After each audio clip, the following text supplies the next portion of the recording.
We got a question here from D. Madden who asks, thinking about going on holiday to Norway for diving, mountains, waterfalls, cinematic shots.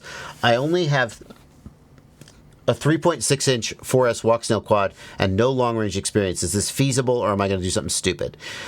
D. Madden, I would discourage you from trying to mountain fly with a 3.6-inch.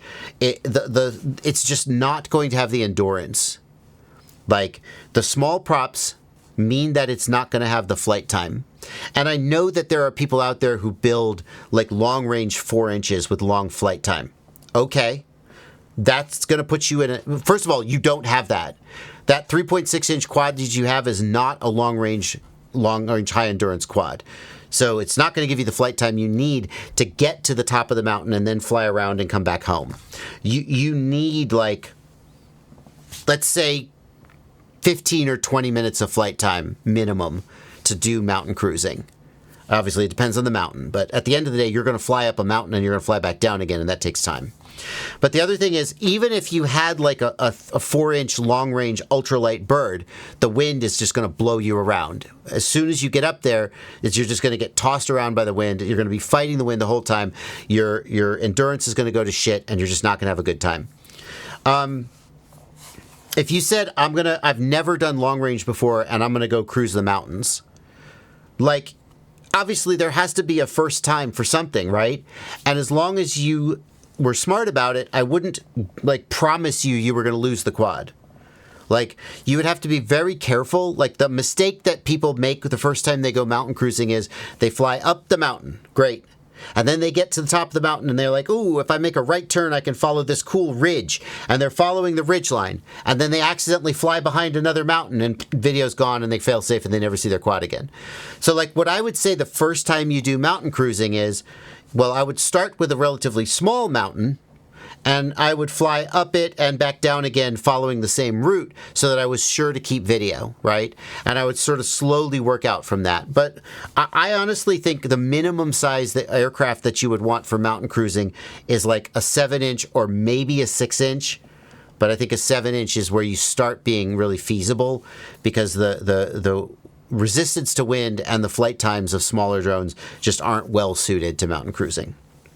I got another question here from JD Jacob, who is also a patron in the Discord. Thank you guys for your support. JD Jacob asks, I just got a job at a groundbreaking ceremony where my 7-inch drone will lift up some streamers outlining the future building's walls. Any advice for this? Where I will have a fishing line tied to the bottom of the drone. JD Jacob, should go without saying, but practice this before the day of the ceremony so that you figure out the ways in which it's going to screw up. JD Jacob here has a drawing. Thank you, Blunty, for posting that. Has a drawing of what this is going to look like. Is this attached to the ground? Blunty, do you have any idea? That appears to be the case, yeah. I think he's got 2 stakes there. He's going to cut all that stuff up and then fly the drone straight up to be the third leg hanging. Like, practice this before the day of the ceremony. I hope it goes without saying. Like, my number one concern would be getting tangled, although that's probably pretty well solvable. And then my number 2 concern is, if this is a beta flight drone, are you going to just hover it manually for however long the ceremony takes? Like, I would 1000% want this to be with some kind of a drone, at least iNav, maybe DJI, where I could hover it in place and not have to constantly be flying it. If this didn't have GPS position hold, this is going to be a freaking nightmare. And then I would want to test it to make sure I'm going to have enough battery life to support the weight for the length of time of the ceremony. Those are some gotchas.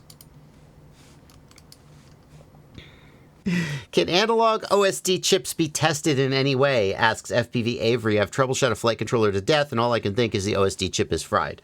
Yeah, I mean, it's just process of elimination, dude. There's like, I don't know how you would like test it. You would just get, I mean, if you've eliminated all the other possible things and your OSD is not working on that flight controller, then must be the OSD chip is fried. They can be fried, absolutely. Tony DiMaggio, thank you for a $10 super chat. Is there a good site or LAN media handle that lets you know about local events? I seem to find out about them after they happen. In Knoxville, there's a Knoxville, a group chat on Facebook Messenger. Sometimes people have like a Discord server or something. You have to find out from the organizers where they announce their stuff. There's not like one central website that has all the events. You need to when you find out you've missed an event, reach out to the people who organized it and say, "How can I find out about your next event?" And you just got to run that down. How often do you change frame hardware? When it breaks. I don't preemptively change frame hardware. Like if I strip a bolt or if a bolt breaks, then I replace it. If a bolt falls out while I'm flying, then I replace it. But I don't ever really... Eventually, I'll just change the whole frame. Like, because I broke something. 7, thank you for a $13 super chat. Any tips for soldering tiny whip pads with a half circle cutout, sort of a crescent moon shape?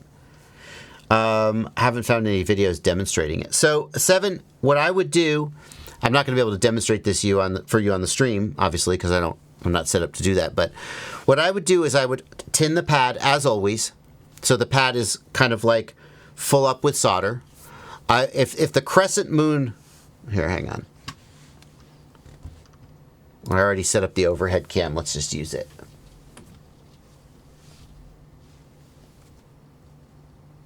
So if the crescent moon looks like this, I would lay the wire in kind of like this, okay?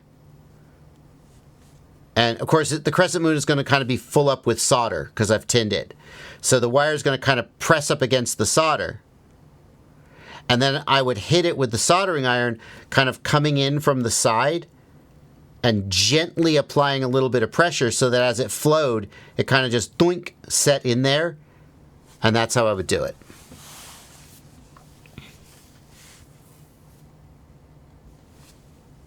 I don't know if that's helpful, but hopefully it is. One in the Discord here from Pocket Jazzy, who asks, the V-Fly Smokesaver 2 should be used after the flight controller is wired, and we should hear all motors and FC tones when booting up. But what if you also have a high-powered VTX wired up? Can that cause a false positive? Yes. The high-powered VTX can trip the smoke stopper and defeat the purpose of the smoke stopper. I don't know about a capacitor, maybe, but I don't think so. So, like, if you really care about this, then you might need to unplug the VTX to test with the smoke stopper. I don't know. Like, I haven't seen very many, like, 5-inch and 7-inch builds where the VTX trips the smoke stopper reliably. Sometimes you have to set the smoke stopper on the 2 amp setting, but generally it works okay. It's usually gigantic honkin' X-class motors that the motor beeps pull enough current that they trip the smoke stopper.